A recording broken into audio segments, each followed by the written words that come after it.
Assalamualaikum warahmatullahi wabarakatuh. Apa kabar semuanya? Semoga senantiasa dalam keadaan sehat ya.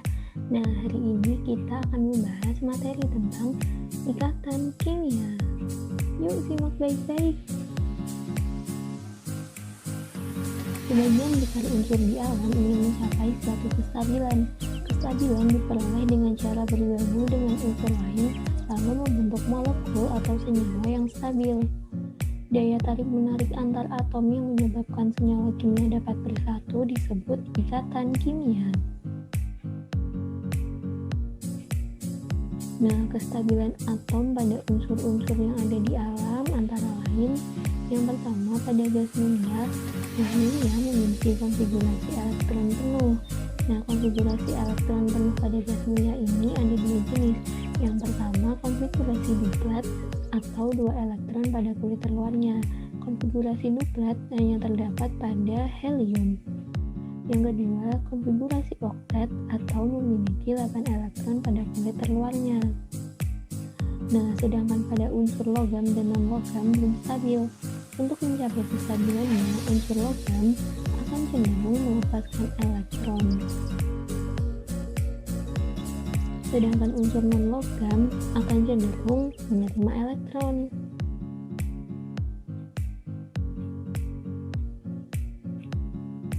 Dengan melepaskan atau menerima elektron, konfigurasi elektron unsur logam dan non-logam sama dengan konfigurasi elektron gas mulia yang stabil. Setelah melepaskan elektron, unsur logam akan bermuatan positif. Adapun unsur non-logam akan bermuatan negatif setelah menerima elektron. Kecenderungan unsur-unsur untuk mencapai konfigurasi elektron sama seperti gas mulia terdekat dikenal sebagai aturan oktet. Untuk mencapai kestabilan seperti konfigurasi pada gas mulia dapat dilakukan dengan cara sebagai berikut. Yang pertama, melepas elektron. Melepas elektron dilakukan oleh unsur logam untuk membentuk ion positif. Yang kedua, menarik elektron. Menarik elektron dilakukan unsur non-logam untuk membentuk ion negatif. Dan yang terakhir, menggunakan pasangan elektron bersama. Nah, ada dua macam pasangan elektron yang digunakan bersama menurut Lewis, yaitu pasangan elektron yang berasal dari salah satu atom dan pasangan elektron yang berasal dari masing-masing atom.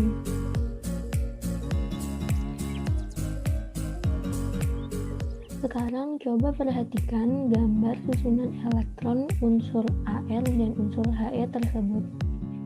Pada kedua unsur tersebut, setiap kulit elektron terisi penuh. Lain halnya dengan unsur Na dan Cl. Kulit terakhirnya tidak terisi penuh.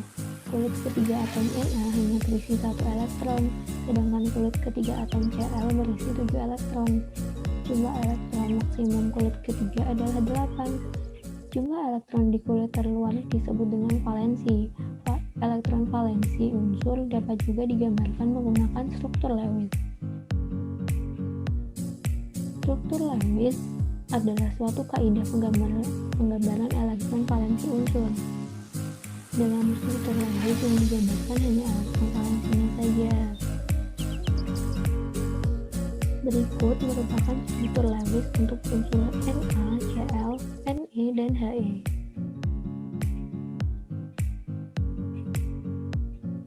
Sekarang coba perhatikan garam dapur tersebut. Garam dapur pasti merupakan suatu hal yang sudah tidak asing lagi bagi kita, karena hampir setiap hari mungkin hampir semua makanan yang kita makan mengandung garam dapur.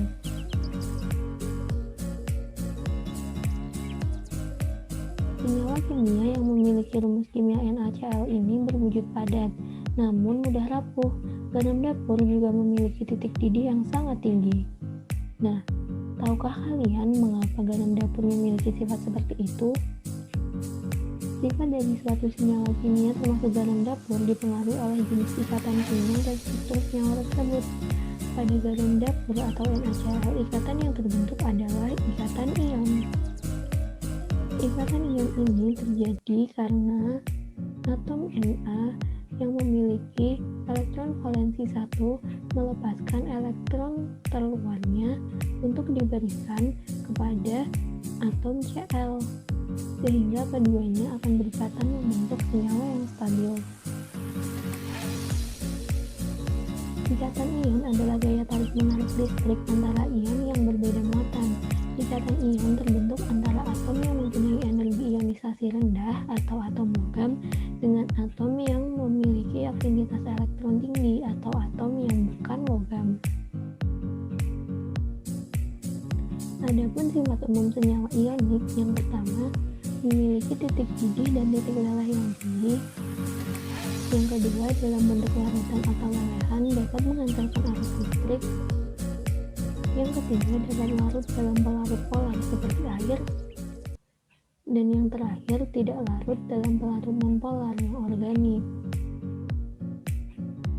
Selain ikatan ion, ada pula ikatan kovalen. Ikatan kovalen adalah ikatan yang terjadi akibat pemakaian pasangan elektron secara bersama oleh dua atom. Ikatan kovalen terjadi pada atom unsur non-logam dengan atom unsur non-logam. Contohnya dapat dilihat pada atom H dan Cl yang berikatan dengan saling menyumbangkan elektron valensinya untuk berikatan bersama membentuk senyawa yang stabil.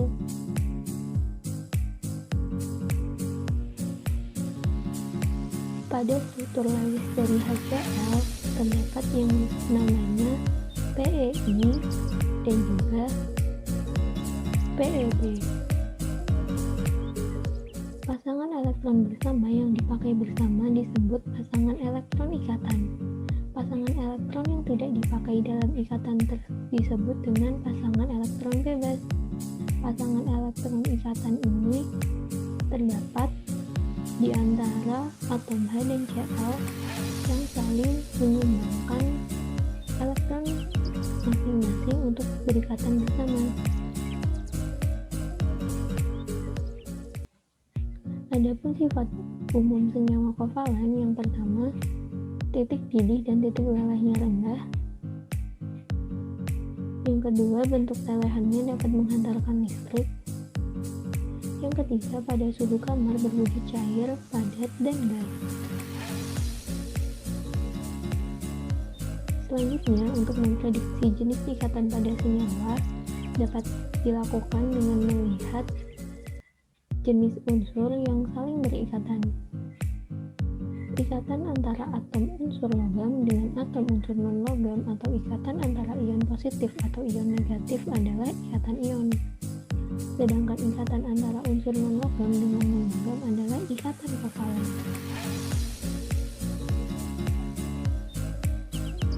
Nah, demikian dulu materi untuk hari ini. Semoga dapat dipahami dan sampai jumpa di pertemuan selanjutnya. Wassalamualaikum warahmatullahi wabarakatuh.